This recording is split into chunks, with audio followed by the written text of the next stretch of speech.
जय हिंद दोस्तों। आज अपने भारतवर्ष में एक नई परंपरा शुरू हुई है। इससे पहले जो भी देश के प्रधानमंत्री हुआ करते थे या जो भी गृह मंत्री हुआ करते थे, वह एक सम्मान के साथ किसी भी राज्य में जाते थे और उनको उस पद के हिसाब से सम्मान मिलता था। लेकिन आज के परिवेश में, आज के समय में जो हमारे प्रधानमंत्री जी है या गृह मंत्री जी है, उन्होंने एक नया ट्रेड शुरू किया है। वे जिस भी गैर भाजपाई राज्य में जाते हैं तो वहाँ के मुख्यमंत्री को, वहाँ के सत्ताधारी पार्टी को और वहाँ की जनता को गालियां देते हैं। ऐसा आपने भी देखा होगा। अगर आपको गलत लगता है तो आप मुझे बताएं कि इसमें गलत कहाँ है। क्या ऐसा नहीं होता है? कौन सा ऐसा राज्य है जहां जाने के बाद गृह मंत्री जी ने उस राज्य को गालियां नहीं दी? जैसे बिहार में है तो अपने टोटल भाषण में आपने देखा होगा सिर्फ 2 आदमी का नाम ले रहे थे। ये क्या है? और हर बार जब भी वो बिहार आते हैं तो बिहार के लोगों को गाली देते हैं। बिहार में जंगल राज है। क्या मतलब है इसका? बिहार में जंगल राज है तो फिर जंगल राज में आने की जरूरत क्या है आपको? आप राम राज में रहे।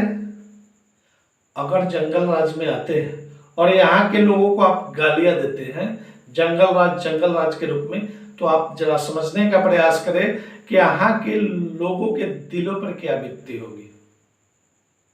आपने जो भी वादे किए हैं,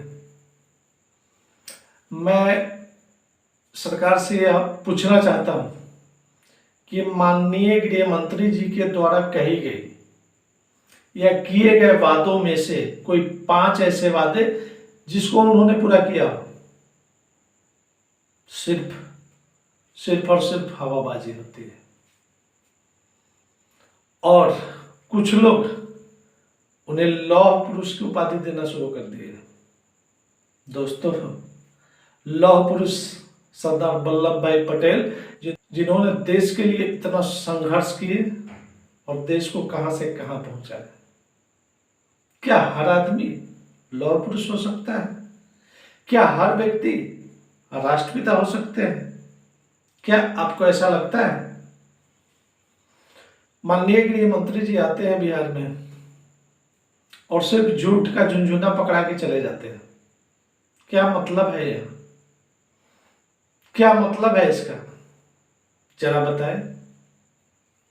आपकी सरकार यहां तकरीबन 15 सालों से ज्यादा रही है। उस समय आपने क्या किया बिहार के लिए? आपकी सरकार ने क्या किया है ये तो बताना पड़ेगा ना। सिर्फ किसी को गाली देना ये तो अशोभनीय बात है।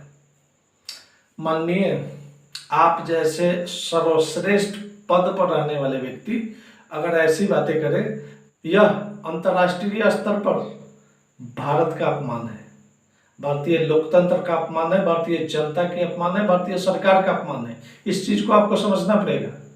अगर आप जिस पद पर है उस पद की गरिमा, सम्मान और प्रतिष्ठा को बचा कर रखने का प्रयास करें। महानुभाव, आपके पहले भी उस पद पर दर्जनों लोग रहे हैं और आपके बाद भी सैकड़ों लोग आएंगे। लेकिन आप लोग जो काला इतिहास लिखने का प्रयास कर रहे हैं, क्या आने वाले वंशज इसको नहीं देखेंगे? इसलिए महानुभाव, इस चीज को समझने का प्रयास करें। भारतीय संस्कृति को इस तरह तहस नहस मत करें जो ना तो आपके हित में है ना ही इस राष्ट्र के हित में है।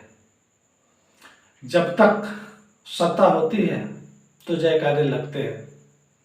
आपने भी देखा होगा इस देश में ही या दुनिया में सत्ता जाने के बाद बहुत ऐसे लोग रहे हैं जो गुमनामी के अंधेरे में ऐसे गुम हुए कि फिर कोई देखने वाला नहीं मिला। इसलिए राष्ट्र की गरिमा और प्रतिष्ठा को सर्वोपरि समझे।